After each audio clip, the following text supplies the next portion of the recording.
அந்த இயக்கத்தை பற்றி பேசுறது கிடையாது. தன் இயக்கத்துக்கு என்ன கொள்கை இருக்குதுன்னு பேசல. ஏதோ வந்துட்டு டான்ஸ் ஆடுறது, கூத்தாடுறது. ஹாய் ப்ரோ, பெரும்பாலும் 41 பேரும் செத்தது மூச்சு திணறி தான் செத்து இருக்கிறான், மிதிப்பட்டு செத்து இருக்கிறான். தமிழ்நாட்டில் இருக்கிற கட்சிகள்லேயே வந்து திரைப்பிரபலங்களை வைத்து வளர்ந்த கட்சி வந்து திமுக. அது உங்களுக்கு தெரியும். அப்போ வந்து திரைப்பிரபலங்கள் ஒரு இடத்துக்கு வரும்போது எவ்வளோ மக்கள் கூடுவாங்கன்னு திமுகவுக்கு தெரியாமல் போகக்கூடிய காரணம். கார்லேருந்து அப்படியே ஏறி ஓடிட்டு நேராக திருச்சி ஏர்போர்ட்டில் போயிட்டு நிருபர்கள் கேட்குறாங்க. நிருபர்கள் கேட்கும்போது நிருபர் கூட பதில் சொல்லாமல் ஓடுறேன். விஜய் உயிருக்கே அந்த இடத்துல ஆபத்து இருந்ததாகவும் இந்த சம்பவத்தை பேசுறதுக்காக சமூக வலையத்தில் இருந்து எல்லாரையும் நான் சொல்லலை, 25,000 ரூபாய் கொடுத்து நியாயப்படுத்தி பேச வச்சிருக்கிறாங்க. யாரு? விஜய் தாவேகா. 1 கோடி நேற்று பறந்ததுன்னு சொல்லி நாமக்கல்ல குஷியாக இருந்தார் பாரு எடப்பாடி பழனிசாமி. எழுதி வச்சுங்க, 2026 திமுக கொடி தான் ஜார்ஜ் கோட்டையில் திமுக தலைமையில் தான் இந்த ஆட்சி அமையும்.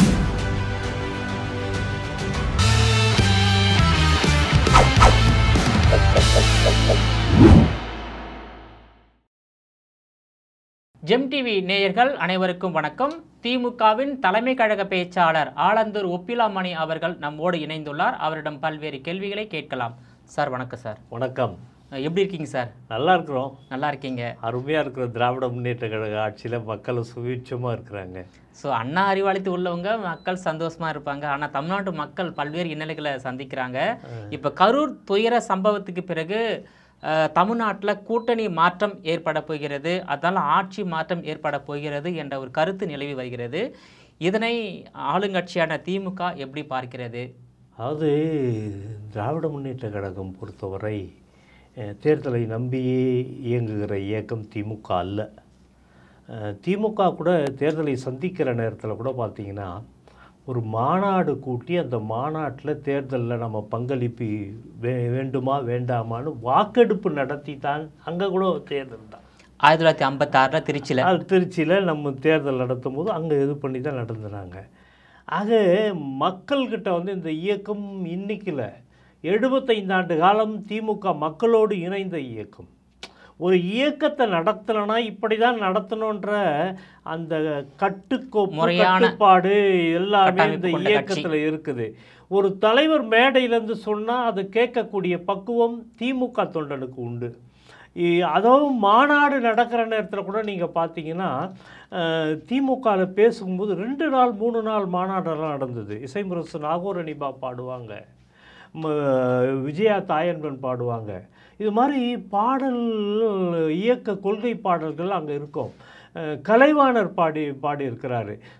ஏதோ ஒருத்தர் வந்துட்டு நான் 2 நிமிஷம் 3 நிமிஷம் அந்த இயக்கத்தை பற்றி பேசுறது கிடையாது. தன் இயக்கத்துக்கு என்ன கொள்கை இருக்குதுன்னு பேசல. ஏதோ வந்துட்டு டான்ஸ் ஆடுறது, கூத்தாடுறது. ஹாய் ப்ரோ, இது மாநாடு. மாநாட்டில் வந்து பார்த்திங்கன்னா என்ன பேசணும், என்ன தீர்மானம் வடிக்கணுன்றது கூட தெரியல. ஆனால் திமுக என்பது ஒரு மாநாடு நடத்தப்பட்டதுன்னா அந்த மாநாட்டை இந்தியாவில் இருக்கக்கூடிய பத்திரிகைகள்லாம் உற்று நோக்கும். காரணம் என்னன்னு கேட்டிங்கன்னா திமுக வந்து இடஒதுக்கீடு பிரச்சனைக்காக தீர்மானங்களை கொண்டு வந்திருக்கிறோம் மாநாடுகளில். மொழி போராட்டத்துக்காக நம் மீது ஆதிக்கம் செலுத்துகிற நேரத்தில் அதுக்காகவே மாநாடு நடத்தின வரலாறெல்லாம் திமுகவில் இருக்குது. திமுக பார்த்திங்கன்னா ஒடுக்கப்பட்ட மக்களுக்காக முன்னேற்றம் கொண்டு வரணும். இன்றைக்கி நம்முடைய தமிழக முதலமைச்சர் ஆட்சியில் நீங்கள் பார்த்தீங்கன்னா ஒவ்வொரு மக்களுக்கும் அரவாணின்னு சொல்லக்கூடாது, அவங்களுக்கு திருநங்கைகள்னு சொல்லி இன்றைக்கி அவங்களுக்கு வாரியத்தை கொடுத்து அவங்கள இன்றைக்கி அரசு அதிகாரியாக உருவாக்கி கொடுத்துருக்குறோம். ஏன் சார், காசா போராட்டத்துக்கு இன்றைக்கி நம்முடைய முதலமைச்சர் வந்து இந்த ஒடுக்கப்பட்ட மக்கள் மீது தாக்குதல் 17,000 குழந்தைகளை சாகடிச்சிட்டான். 26,000 குழந்தைகள் தாய் தந்தை இல்லாமல் நடுரோட்டில் நிற்குது.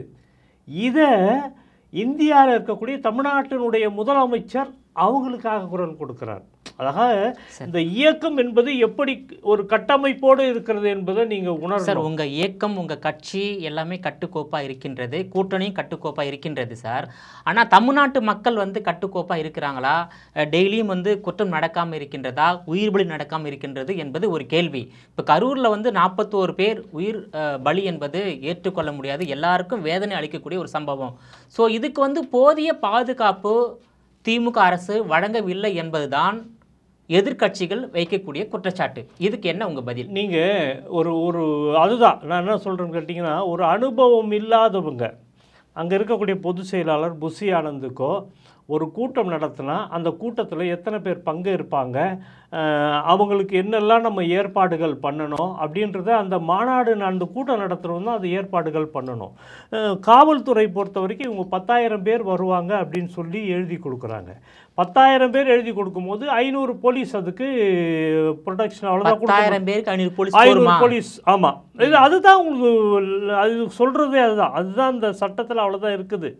அதில் வந்து அவங்க 500 தாண்டி 550 600 போலீஸ்கிட்ட வந்தாங்க, வந்து இது பண்ணாங்க. ஆனால் இவரை வந்து ஒரு அரசியல் கட்சி தலைவராக இருந்திருந்தால் அவரை வந்து இந்த தள்ளுமுள்ளெல்லாம் நடந்திருக்காது. நீங்கள் என்ன பண்ணுறீங்க, நாமக்கல்லேருந்து பேசி முடிச்சுட்டு நாமக்கல்லேருந்தே கூட்டத்தை கொண்டு வரீங்க. அந்த நாமக்கல்லில் கூட்டத்தை கொண்டு வந்து இந்த கூட்டத்தில் வந்து நீங்கள் நுழைக்க வைக்கிறீங்க. அப்போவும் காவல்துறை நீங்கள் என்ன சொல்கிறீங்க, காவல்துறை மேலேயே குற்றச்சாட்டு சொல்கிறீங்க. காவல்துறை என்ன சொல்லுது, உங்களை வந்து கூட்டத்துக்கு உள்ளே போகாமல் கூட்டத்துக்கு வெளியே நின்று பேசுங்கன்றாங்க. ஒரு 10 அடி நின்று வெளியே நின்று பேசுங்க. நீங்கள் உள்ளே போனீங்கன்னா டைட் ஆகிடும். டைட் ஆகும்போது நெருக்கடி ஏற்படும்.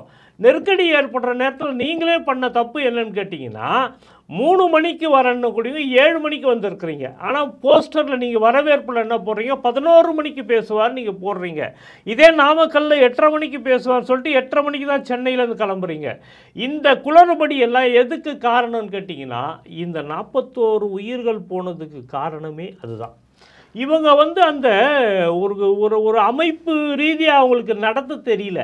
ஒரு புஷி ஆனந்துக்கு வந்து ஒரு மாநாடு எப்படி நடத்தணும், நான் என்ன கேட்குறேன், மாநாடு நடத்த தெரியல இல்லையா தாவேகாவிற்கு, ஏன் அனுமதி கொடுக்கணும்? ஏற்கனவே வந்து பல கூட்டங்களில் பல பிரச்சாரத்தில் உயிர் பலி நடந்திருக்கு இல்லையா? ஸோ அந்த கரூர் அந்த கூட்டத்தின் போது இதெல்லாம் கருத்தில் கொண்டு அனுமதி கொடுத்திருக்கூடாது, இல்லை வரைமுறைப்படுத்தி அனுமதி கொடுத்துக்கலாமே. நிகழ்ச்சி நடத்துகிற ஏற்பாட்டாளர் நீங்கள் சொல்லும் போது என்ன சொல்கிறீங்க, இவ்வளோ ஜனம் வரன்றது அவங்களுக்கு தெரியல. நான் என்ன கேட்குறேன், நீ இவ்வளோ கூட்டம் வரக்கூடிய ஒரு நடிகரை கொண்டு வரும்போது நீங்கள் ஒரு திடலை தேர்ந்தெடுத்து நீங்கள் அங்கே போய் பேசியிருக்கலாம். இன்னொரு விஷயம் நான் இன்னொன்று கூட கேட்குறேங்க, நான் இன்னொன்று கூட கேட்குறேங்க, அவ்வளோ கூட்டத்தை கூட பெரும்பாலும் 41 பேரும் செத்துது மூச்சு திணறி தான் செத்து இருக்கிறான், மிதிப்பட்டு செத்து இருக்கிறான்.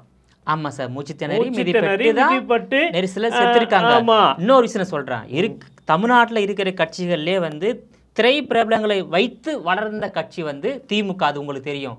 அப்போ வந்து திரைப்பிரபலங்கள் ஒரு இடத்துக்கு வரும்போது எவ்வளோ மக்கள் கூடுவாங்கன்னு திமுகவுக்கு தெரியாமல் போகக்கூடிய காரணம் என்ன? அதாவது விஜய் கூட தெரியாம இருக்கலாம். நீங்க வந்து இந்த ரோட் ஷோவே பார்த்தீங்கன்னா, இந்த மோடி அவங்க வந்து போன தேர்தலில் அவங்க பண்ண அந்த குளறுபடி தான்.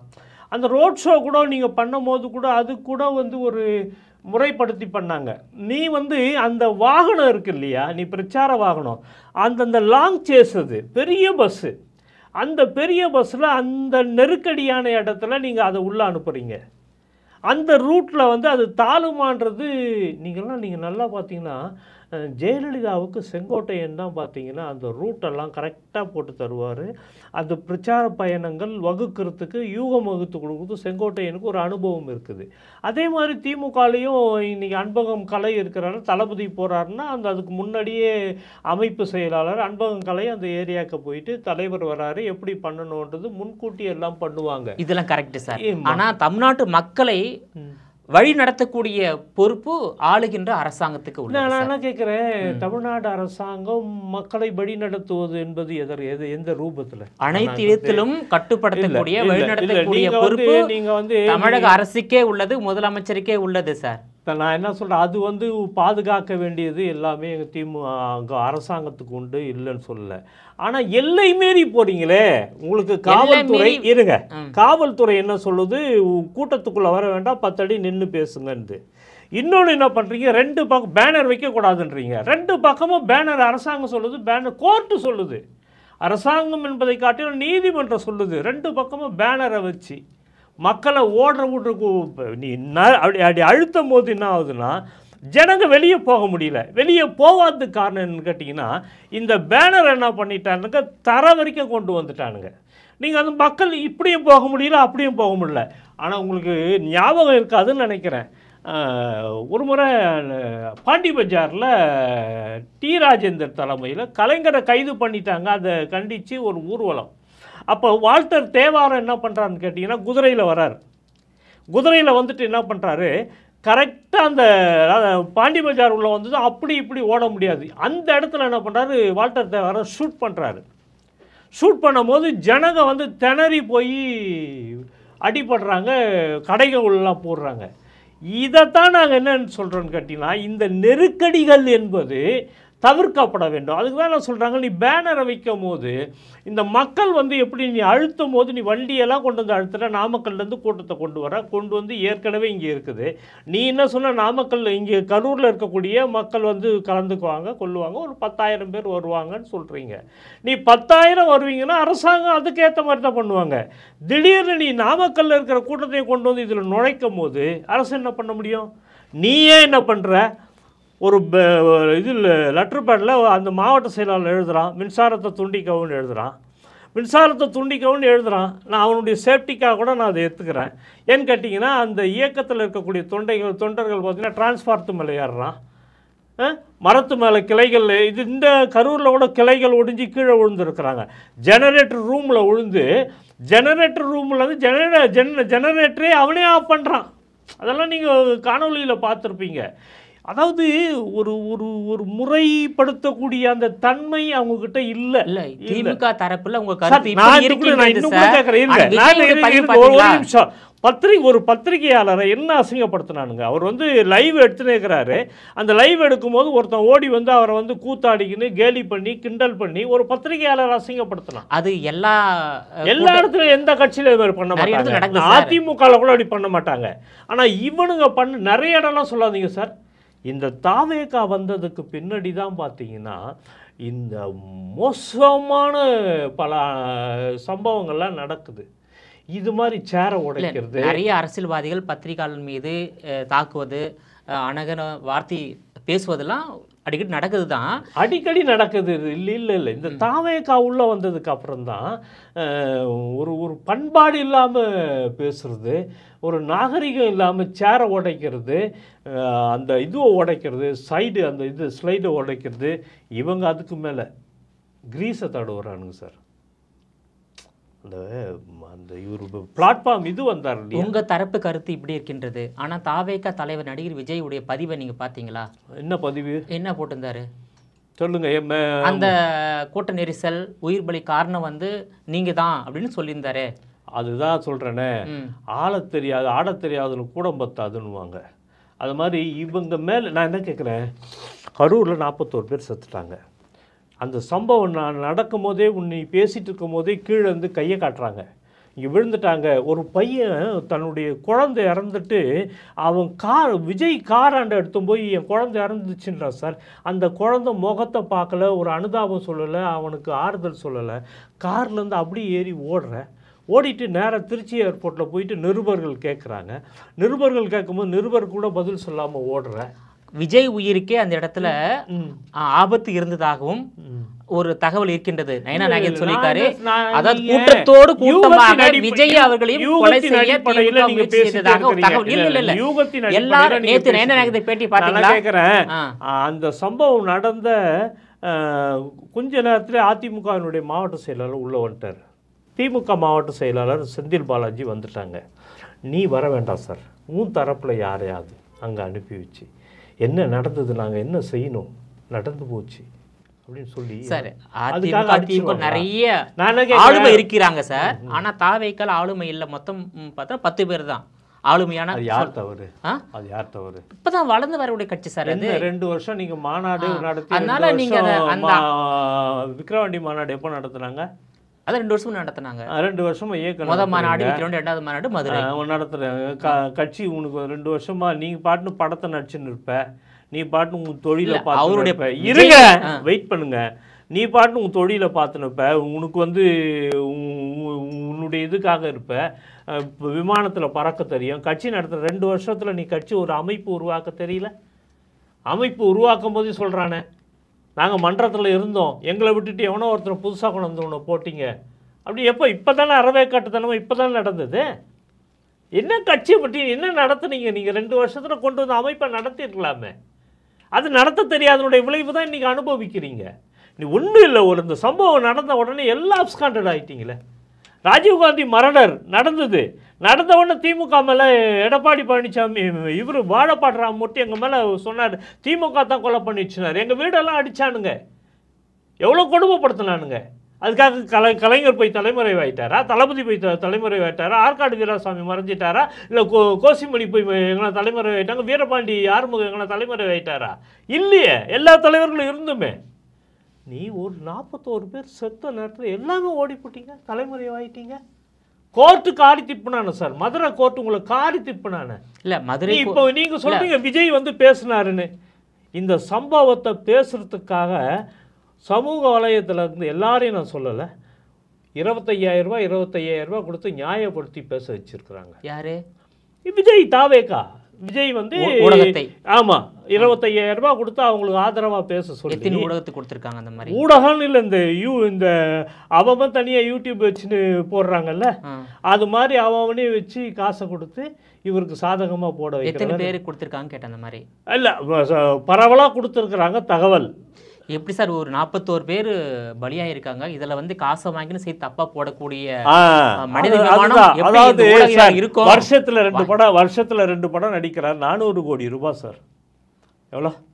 400 கோடி ரூபாய் சார். 100 கோடி ரூபாய் அவர் சேஃப்டிக்கு வச்சிங்கன்னா கூட 300 கோடி தாராளமாக செலவு பண்ணலாம். இல்லை சார், அவர் செலவு பண்ணுறது இருக்கட்டும் சார். இதே ஊடகவியலாளர்கள் காசை வாங்கின்னு அந்த உயிர் பலிக்கு ஆதரவாக ஊடகவியலாளர் நான் சொல்ல யூடியூப் சேனல் தான் சாதாரணமாக இன்னைக்கு நான் ஒரு யூடியூப் சேனல் வச்சுன்னா அவன் தரப்புல காசை கொடுத்து பேச வைக்கிறது இது நடக்குது. உயிர் பலிக்கு ஆதரவாக ஒருவர் பேசுறாருன்னா அதுவே மிகப்பெரிய குற்றம். இன்னொரு விஷயம் வெக்கக்கேடு. இன்னைக்கு சொல்றாரு, அண்ணாமலை சொல்றாரு, என்ன சொல்றாரு தெரியுமா? அண்ணாமலை இது விஜய் வந்து கரூருக்கு வரலாமே. ஆமா சொல்லியிருக்காரு தான், சொல்லியிருக்காரு, நாங்க பாதுகாப்பு தரோம் சொல்லியிருக்காரு. சரி சொன்னாரு இல்ல, அதை வந்து இவர் மக்கள்கிட்ட இவர் போலாம் இல்லை, இவர் எதுக்கு அண்ணாமலை தேடின்னு போறாரு? நீ தான் வளர்ந்த கட்சியாச்சே, பெரிய கட்சியாச்சே, இதே அண்ணாமலை தானே நீ விமர்சனம் பண்ண. எதிர்கட்சி பாசிசம் பாயாசம் நீங்களே. ஆமா, இப்ப பாயாசம் இன்னைக்குதா? இல்ல பாசிசம் வந்து பாஜக, பாயாசம் வந்து திமுக சொன்னாரு. பாசிசம் வந்து பாஜக, பாய்ச்சன் வந்து திமுகன்னு சொன்னாரு விஜய்.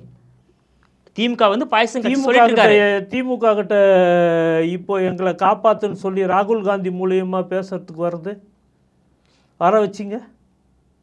ராகுல் காந்தியே தொலைபேசியில விஜயிடம் பேசியிருக்காரு. நாங்க அந்த 27ஆம் தேதி நைட்டே உங்களை தூக்கி இருக்க முடியுமே, அன்னைக்கு நைட்டே கைது பண்ணுங்க. அதுதான் சார், அதுதான் அரசியல் வந்து இது எப்படின்னா பழிவாங்குற தன்மை போயிடும். இது பழிவாங்குற தன்மைலாம் கிடையாது. 41 பேர் உயிருக்கு யாரு காரணமோ அவங்களை கைது செய்தா மக்கள் பாராட்டுவாங்க சார். அதுதான் எப்போ பாராட்டினாங்கன்னா முதலமைச்சர் இரவே போனார் பாரு, அதை பாராட்டினாங்க. அதை பாராட்டுறோம். நீங்க 41 பேர் உயிர் செத்த உடனே எச்ராஜா சொல்றாரு விஜய் ஒண்ணு பெரிய தப்பு பண்ணி. சரி, ஏன் நீங்க விஜய் கைது பண்ணல? ஏன் வழக்கு பதிவு செய்யல? கோர்ட்டே கேட்டிருக்காங்களே. வழக்கு பதிவு பண்ண இப்பதான் அந்த இவர் அஸ்ராகார்க்க போட்டு இருக்கிறோம். நாங்களே நேரா பண்ணா கோர்ட் போட்டுக்குது, அஸ்ராகார்க்க கோர்ட்டு நியமிச்சிருக்குது. இந்த அம்மா அருணா ஜெகதீசனா அன்னைக்கு தலைவர் அன்னைக்கே ஒரு நபர் கமிஷன் போட்டாங்க.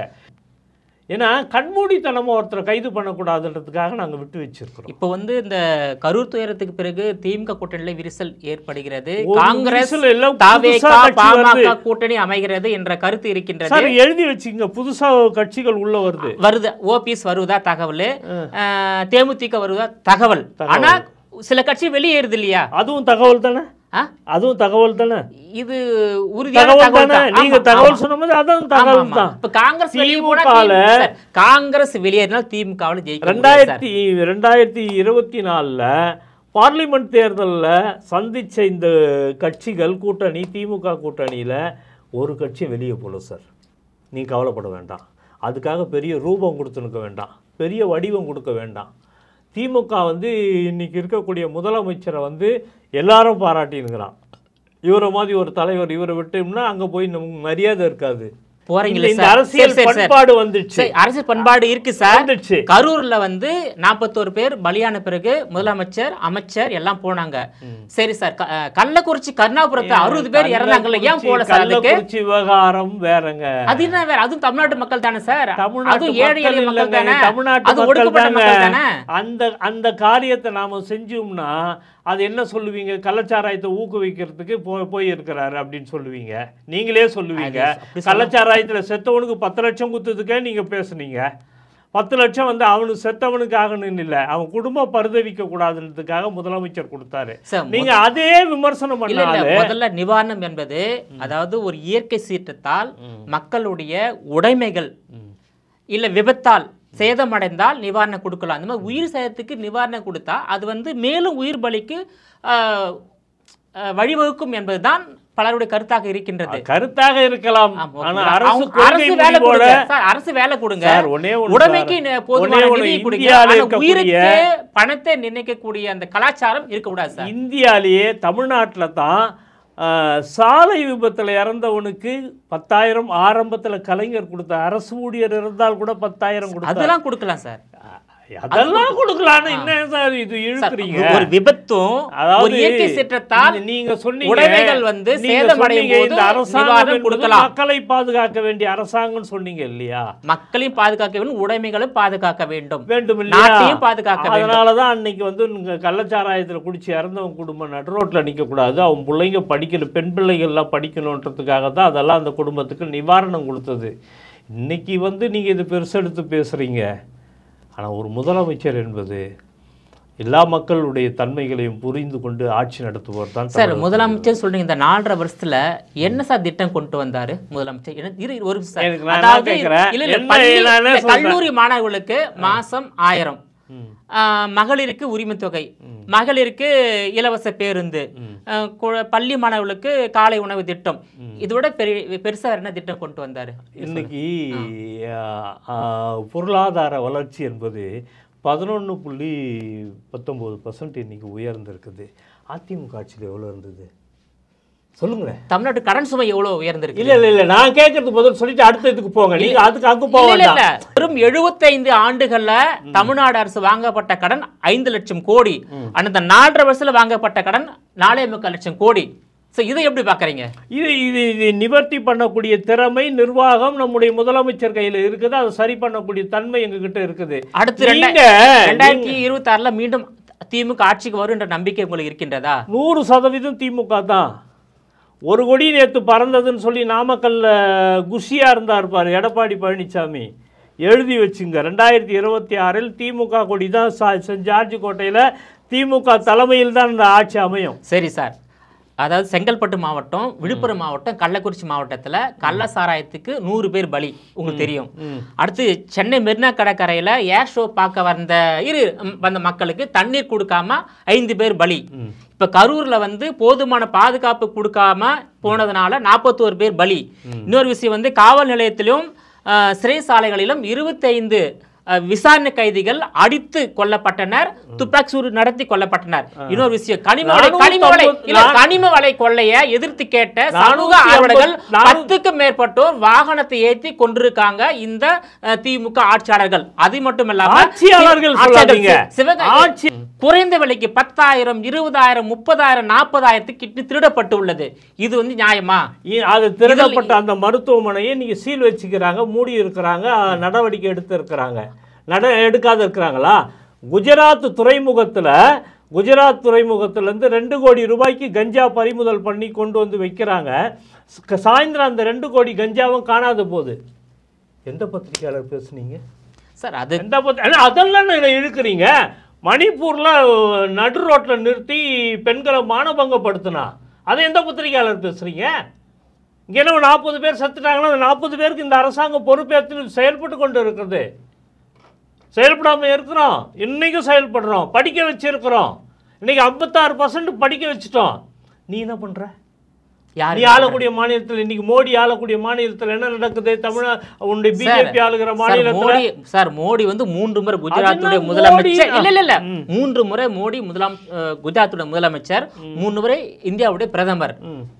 இப்போ ஸ்டாலின் அவர்கள் வந்து முதல் முறையா முதலமைச்சர், 2வது முறையாக முதலமைச்சராக தேர்வு செய்யப்பட்டால் தான் நீங்க மோடியை குறை சொல்லலாம். ஏன்னா வந்து குறை சொல்லக்கூடாது. இல்ல ஏன் குறை சொல்லக்கூடாது? அவர் தான் வந்து ஒவ்வொரு நாளும் வந்து ஒவ்வொரு மாநிலத்தை கைப்பற்றே இருக்காரு.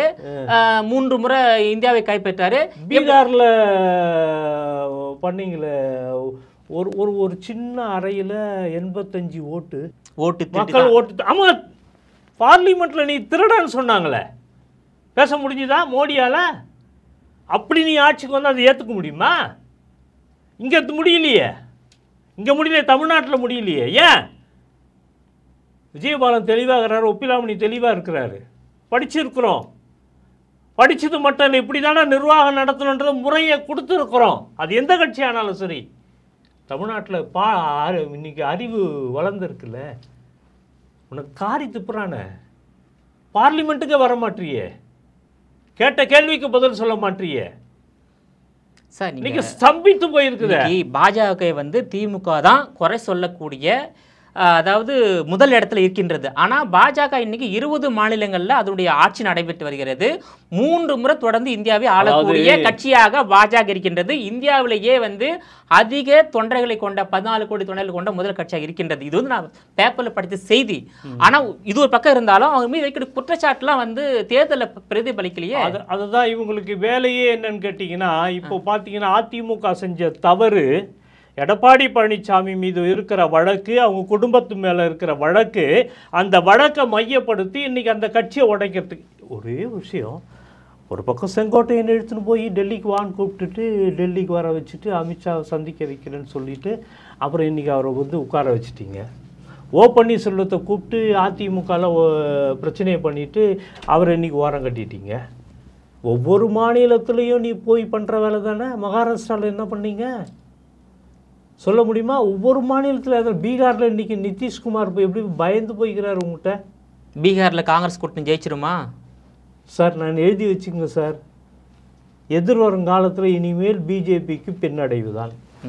தமிழ்நாட்டில் 26ல் திமுக கூட்டணி 200க்கு மேலே ஜெயிப்போம் சார். 200க்கு மேலே ஜெயிப்பீங்க சார். எந்த முறை ஜெயிச்சிருக்கீங்க? எழுதி வச்சுக்குமா? பந்தயம் கட்டுவோமா? பந்தயம் எவ்வளவு பந்தயம் கட்டலாம் நீங்க சொல்லுங்க. 200 என்பது திமுக தனித்தா இல்ல கூட்டணியா? கூட்டணியோட 200 அடிக்கிறோம். கூட்டணியோட 200 இடம் அடிக்கிறோம். ஆமா, அந்த நம்பிக்கை. 2021லே 200 இடம் ஜெயிக்கலையே யாரு? 2021 அதுதான் சொல்றேன் நானு. இந்த ஆட்சி 4 ஆண்டு காலம் சர்வீஸ் பண்ணியிருக்கிறோம். சர்வீஸ் பண்ணிட்டு மக்கள் மத்தியில் நின்று இருக்குது. மகளிர்களுக்கெல்லாம் இன்னைக்கு வேலை வாய்ப்புகள் மேம்பாடு வளர்ந்துருக்குது. பெண்கள் இன்னைக்கு ஆட்டோ ஓட்டுறாங்க, ஃப்ளைட் ஓட்டுறாங்க. அது ஆரம்பத்துல இன்னைக்கு தான் திமுக ஆட்சியில ஓட்டுறாங்களான்னு சொல்ல முடியாது. பெண்களுடைய அந்த முன்னேற்றம் எப்போ தொடங்கி விட்டது தெரியுமா உங்களுக்கு? விமான பணிப்பெண்களை பயிற்சி கொடுத்தது எப்போ வந்து தெரியுமா உங்களுக்கு? பத்திரிகையாளராக இருப்பீங்க, ஆனால் அதெல்லாம் படிக்க மாட்டீங்க. கலைஞர் 2006 to 2011 இருந்தார்ல, ஆண்டுக்கு 50 பெண்களை விமான அந்த பயிற்சிக்கு கலைஞர் தான் அந்த முதல் திட்டத்தை கொண்டு வந்தார். இந்தியாவில் எந்த முதலமைச்சரும் கொண்டு வரல. உங்களோட விரிவான தகவலுக்கு ரொம்ப நன்றி சார். நன்றி, வணக்கம்.